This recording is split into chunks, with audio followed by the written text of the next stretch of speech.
Somewhere in the world, right now, a library is burning. No alarm is ringing, no one is running. Because this library doesn't look like a building. It looks like a grandmother, sitting quietly in a chair, with no one beside her writing anything down. In 1960, a man named Amadou Hampâté Bâ stood before the United Nations. He was from Mali, a keeper of stories, a man who had spent his whole life sitting with elders, writing down what only lived in their mouths. And he gave the world a warning that has never stopped being true.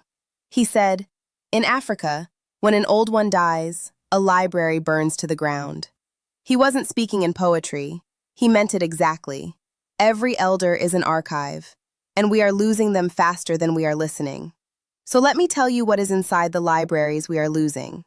A language, the one your grandmother dreams in, the one that has a word for a feeling English has never been able to hold. A name, the full one, the one with a meaning folded into it before the world asked you to make it shorter, easier, smaller. A recipe that was never written down, measured in handfuls and, until it smells right, that will die the day the last pair of hands that knows it goes still.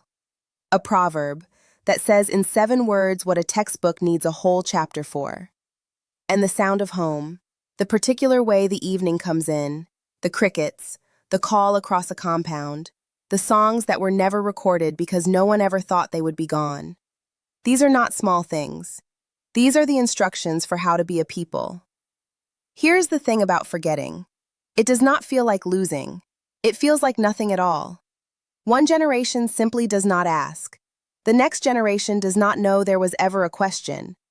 And a few decades later, a whole family looks up and realizes they cannot name the village their own blood came from. A people who forget themselves do not disappear.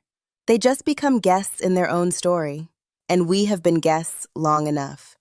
But Hampâté Bâ did not give that warning so we would grieve. He gave it so we would act. Because a library only burns if no one carries the books out. And memory is a strange kind of fire. It is not lost when it is spoken. It is only lost when it is not passed on. Every story you ask for, every name you learn, every voice you record before it is gone, that is a book carried out of the fire. That is how this works. That is the only way it has ever worked. That is what this channel is.